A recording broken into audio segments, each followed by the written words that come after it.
All right, so I've officially been traveling full time for 4 weeks. We just hit 1 month and it has been an interesting journey. If you're new to my channel and this is your first time ever watching one of my videos, my name is Romani, and last month I decided to drop everything in my life and become a world traveling yoga instructor. And to give you a little bit of backstory, I'm from Detroit, Michigan. I went to college in Nashville, Tennessee. From Nashville, I moved to Los Angeles, California, and that is where I created my yoga business. So last month, I completely left LA and I decided to move to Costa Rica, and I live at a resort full time in Costa Rica. I had no idea what to expect. I have traveled before, but I've never solo traveled, and I've never done a long period of traveling. I've never done long, extensive travel like this. To be quite honest, I never decided to sell everything and move to Costa Rica with 2 suitcases. So this is such a new experience for me, and I'm only 25. It's so funny because when people find out that I live at a resort, they're like, oh my God, you're living the life. It must be amazing. And while I do have amazing moments, it has been interesting. That is the only word that I can really give you. Interesting. I can't say it's been good or bad, but it's something every single day. First, I want to talk about being a young Black woman in a predominantly non-Black space. I won't call it a white space, and I won't call it a Costa Rican space, because it's really a mix of everybody except Black people. Now, there have been Black people at the resort, and I'll get into that, but for the most part, the people that make up this resort are either foreigners, and I say foreigners like Australians, or they're from Amsterdam, and then there are white people. I'm trying to figure out where I even want to start off. I'm like, do I want to start off at the beginning, or do I want to start off with shit that happened today? Today I'm at breakfast minding my own Black business, reading Gabrielle Union's autobiography, which I love. I think she's coming out with a new book, but I guess I'm reading the old book. It's called We Need More Wine. Lovely book. I'm reading that book at breakfast, and it's this old white woman. She's been here for a few days, and for the past few days, for as long as she's been here, she's been looking at me like she has never seen a Black person before. And I'm not trying to assume. I have been Black my entire life, so I can kind of gauge when there are microaggressions, or you feel some type of way, or you've just never seen a Black person, or you've never been sharing space with a Black person. I can feel all of these things. So this old woman who constantly just looks at me, even when I say good morning, she's like, good morning. Like, she's always squinting at me. And yes, it may be because she might need glasses or something, but I look at how she looks at everybody else and she don't look at them like that. This woman really don't be saying 2 words to me. She was like, what? She walks past. She said, what you reading, girl? Excuse me? I've heard this woman talk to other people, and she has never addressed them as girl. And I know that when people are not used to sharing space with Black women, they think that they need to use all of these words. You don't need to use all of these words. I'm not even mad at myself for not correcting her, because this experience has taught me that I don't need to verbalize everything that I feel, because I could have told her, girl is not my name, don't call me that. But I just answered the question. I said, I'm reading Gabrielle Union's autobiography. She said, and walked away. Oh, girl, it's really blowing me for so many reasons. One, don't ask me what I'm reading if you do not intend to have a conversation about it, or if you're going to snub what I'm saying and you're like, okay.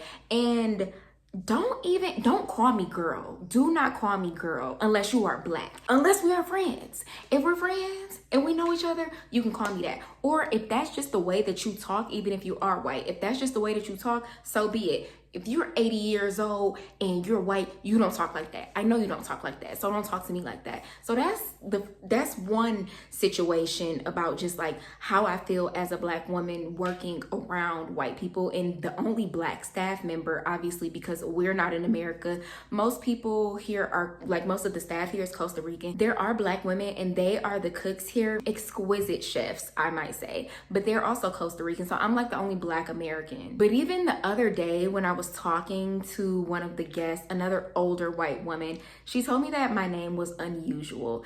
And I corrected her and I told her that my name was unique. Because no, unusual is not an insult, but it's the way that you say it. It's the way that you say it that kind of gives a jab. Like, yeah, because you have an unusual name. What is that? What is that even like? I know what it means. I know that that means that you are not used to meeting people named Romani. I understand this, but there is a way to say things. But I do also have to remember I am talking to older white Americans who grew up in a different time and who who have probably called people niggers. I put the hard ER on there because that's how they probably said it. They didn't say nigga. I'm sure they said niggers. Aside from the interactions that I have with people as a Black woman, the guests here, I'm sure, don't expect their yoga instructor to be a young 25-year-old Black woman from Detroit. I know that when you come to Costa Rica, that is not what you expect, but I'm qualified for the position, and I don't have to run my qualifications by anyone here other than the person who hired me. Last week, or maybe it was 2 weeks ago, honestly, the weeks are running into each other. 2 weeks ago, a woman came into my class and there was a white woman in the middle of the classroom. Like, the class didn't start yet. This white woman is standing there undoing her mat or something, and I'm like over to the side, but I'm setting things up. Another woman comes in. She is not like a traditional like white American woman, but she is a white woman, but she's from Amsterdam. She walks in and I'm like, hi. She ignores me. She talks to the white woman. She's like, where should I set up? I said, hi. Maybe she didn't hear me. Maybe the left ear was not working, but she's still talking to the white woman. The white woman's like, I'm not the teacher. I said, hi, I'm the instructor. You can lay your mat out. You can do whatever. And I always make sure I'm polite, but like in my head, I be knowing you just didn't expect this Black girl in the room to be your instructor. In the last situation that I'm going to tell y'all about, it was a couple. They were also foreigners, but I'm not sure where they were from. The woman came in, and I know at first she was speaking Spanish, and then I know she was surprised to be speaking English to me. Yes, we can speak in Spanish. I'm not fluent in Spanish, but I've learned enough to hold a conversation when I need to, but I predominantly talk in English. And I know she was just like, oh, like this girl isn't from Costa Rica. Nonetheless, her husband comes in maybe like 5 minutes after her. I'm standing at the door. I'm like, hi. He's like, my wife's over here, my wife's over here. And he starts walking away. I'm like, excuse me, what's your name? Like, I'm trying to get to know you before we start this class. He continues to walk away. His wife is like, oh no, that's the instructor, that's the instructor. He turns around, he's like, oh, my name is, sir, I don't care what your name is at this point. Like, at this point, you've disrespected me. I don't even want to make this entire video about being a Black woman in a non-Black space, but I want you to know that if you do plan to be a traveling yoga instructor, or you just plan to work abroad and maybe you're a Black American, you need to be prepared for small things to arise like that. But I will say, even though I'm having these interesting interactions with some of the guests, my classes have been so well received, and I'm so grateful for that, because I don't teach traditional yoga. The business that I created is called Hip Hop and R&B Yoga. It's yoga, but it's to a hip hop and R&B playlist. The music just kind of gives it an amazing vibe, and most of these people have never experienced that before, and they've never had a Black yoga instructor. And you know, I come in and I give the vibes. So they are really telling me that they enjoy my classes, and I love that. This experience also pushed me to create something out of it. So at the end of every class, I always give affirmations to my students. I've been doing this since I started teaching yoga. Everybody always asks me about the affirmations and they want me to send them the affirmations. So I decided to create an ebook, and that made me feel really good because people are buying my ebook, and these are my affirmations that I've created. I'll put it in the description box below, but that is something beautiful that has come out of this experience, my affirmations ebook. Now, although my classes are being well received, I'm burnt out, and I finally just have to be honest with myself that although I love teaching yoga and I am enjoying traveling, I'm burnt out. I teach 7 days a week, 2 classes a day. So I teach 14 classes a week. My lower back is feeling it, my body is feeling it, and my social battery is feeling it. I'm not gonna say I underestimated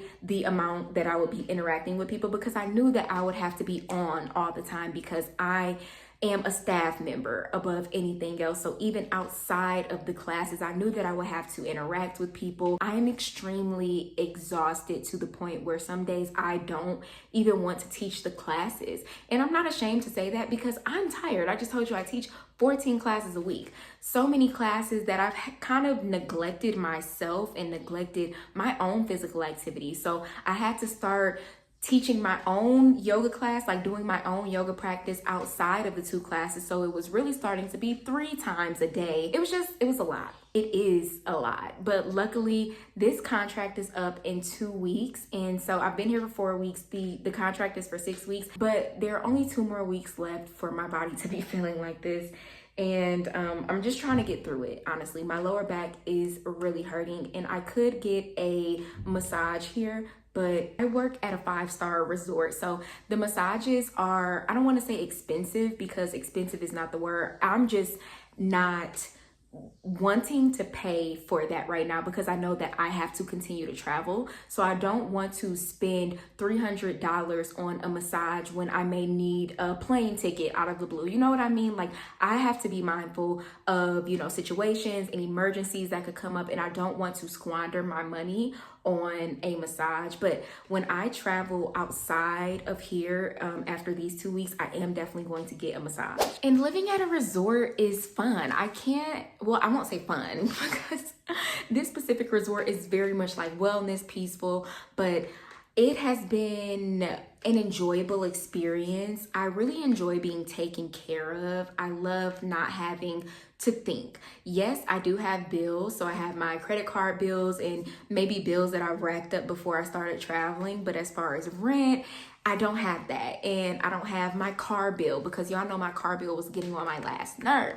I don't have no car note, car insurance. So like, I just feel good being taken care of and thinking about other things, like things other than surviving. Because I feel like in America, we think about surviving all the time. How am I going to pay this bill? How am I going to do this? How am I going to work more so I can make more money? I love that I'm not having those same feelings. Like, yes, of course I am like, where is my next resort going to be? What is my next job going to be? Will they hire me? I have different thoughts in my head, but I'm definitely not as stressed as I was living in Los Angeles, even though I miss Los Angeles.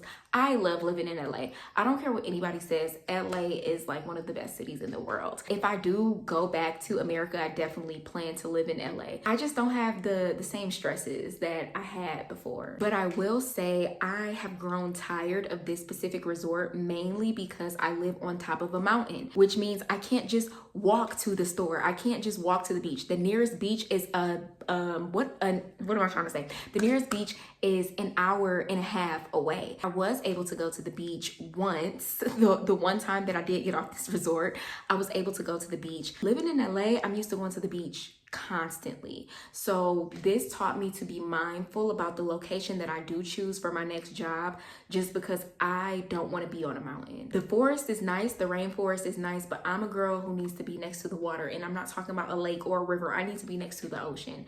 So I need to be mindful about that when I do take my next job at the next resort. Even though I love it here, I just feel like the bells and whistles have kind of worn off. The amazingness that I saw when I first got here looks mundane to me. And I mean, I'm grateful that this is my normal reality, but the shock, the wow factor has definitely worn off, even with the food. Like, at first I was like, ooh, I get to eat 3 meals a day. I love the chefs, and they put their foot in that food. Like, I swear, they really whip it up for me. But I'm tired of tasting the same things. I'm tired of tasting the same oils and the same spices, if that makes sense. Like, there is so much variety when it comes to the food, but it's prepared the same way. And so now, like, my body is just tired. I've been skipping lunch because I don't feel like eating it.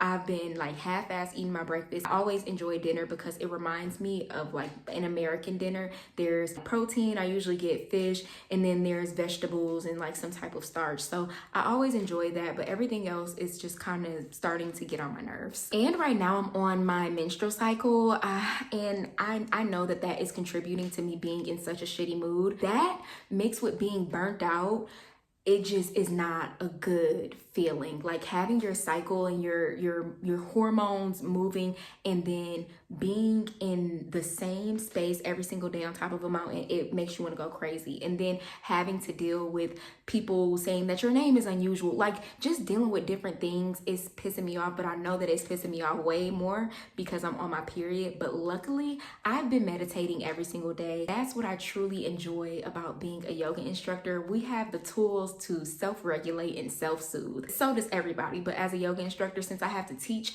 these things, I know how to do them so well. So I know how to breathe. I know how to take time for myself, make space for myself. That's honestly what I had to do earlier when that lady asked me what I was reading and I told her I was reading Gabrielle Union. I had to breathe. I had to breathe after that. And that's what's been getting me through. Breathing, meditation, sitting down, like that's it. But my energy levels have just felt so low and I've been so burnt out that I didn't even want to vlog this week. Like, you're not getting a vlog this week. You can go back and watch the last few vlogs that I've put up, but like there's not going to be a vlog maybe for the next 3 weeks until I'm just gone and I'm in my next spot. I also want to touch on not being super close with the guests anymore and really standing firm on my boundaries. If you watched my previous vlog, then actually I haven't had a vlog since then. I feel like this is the incident that made me start spiraling downward. There was a woman here and we were pretty cool. Like, we were hiking because she was also a solo traveler, and I've been cool with the solo travelers for real. She was a black woman from Atlanta, so we were cool. We were connecting. One night at 2 a.m. I get this hard ass knock on my door. It's frustrating to talk about because I live at the back of the resort. So in no situation would there ever be a person back here banging on my door because it's just me. And I live next to the road. So like, I was just scared in that moment. I had no idea what was happening. I finally get up and it's the woman and she's at the door and she's talking about how she's dehydrated and she needs to go to the hospital. Me not thinking in that moment, I was just like, okay. And like, she basically asked me to go to the hospital with her. And I was like, right now? She was like, yeah. I was like, okay, because she said she didn't feel comfortable just going with the guy at the front desk. As soon as I get in the car, I immediately feel regret because I'm like, this was a dumbass decision. You should never have gotten in a car with two random strangers, so the front desk guy and this guest. You should have never gotten in a car at 2 a.m. going to the hospital to help a woman that you don't know. But her thing was, I don't want to go by myself. I'm solo traveling. What if something happens to me? Of course, hindsight is 2020 because now in my head, I'm like, as solo travelers, we run the risk of having to do things by ourselves. We run the risk of going through emergencies by ourselves. I feel like she definitely overstepped boundaries by being asked to let back to my room to bang on my door at 2 a.m. knowing that I have to work at 8 a.m. I didn't even get sleep that night. I want to say we got back around 4. I didn't go to sleep until like maybe 6 or 7 and I had to teach at 8. Or I didn't go to sleep until 6. I had to get up at 7 and I had to teach at 8. And then the next day I had to tell her like, hey, that just wasn't cool. I also had to file a complaint because the front desk guy should have never let somebody back to my room. My contract says that I cannot, disturb the guests. I can't go to their room. Why would the guests be allowed to disturb my room at 2 in the morning? Like, if I had to go to the hospital at 2 in the morning, they would have never let me down to guest quarters to wake them up out of their sleep to like make them come with me to the hospital. I understand that as a yoga instructor and just as an open person, people just feel comfortable with me, but I don't want to make anybody feel that comfortable ever again to bang on my door at 2 a.m. Wake me up, take me out of my zone, and just, I don't know, like when I sometimes I do make impulsive decisions and I'm just not thinking clearly. And when you wake me up and you tell me that you feel like you about to die and your heart is beating fast and you need to go to the hospital, it makes me be like, okay, let me make sure this black woman is okay. But I should have made sure that I was okay first because that situation gave me a lot of anxiety. And I also feel like she didn't really take it serious. At the end, when, she was okay, I was just like, this was very scary for me. And at first I was fine, but then I started to think like, this could have been a sex trafficking ploy or anything. She was like, girl, we ain't about to kidnap you and it's cameras. She just did not understand the magnitude of everything. She didn't understand the fact that I now have to complain to the resort because they've let you back into my room. Like, we're not friends. We could definitely develop a friendship, but after knowing each other for 2 days and I work here, this is my job, it was just unacceptable. And I also feel like the resort didn't give a fuck. Like they definitely tried to be like, oh, you know, we're sorry, but the premise around it was, you're safe here, like it's okay, nothing was gonna happen. And it's like, I understand that, but I need you to understand that as a employee and a solo traveler and a young woman, you should never let anybody back into my room, especially not to take me off the fucking premises. So I'm not putting blame on anybody, because I definitely could have said no. I could have said, no, I do not want to go with you, but I was not thinking. Nonetheless, after that, I was like, I'm not getting close with none of the guests. So that's kind of why I just been to myself.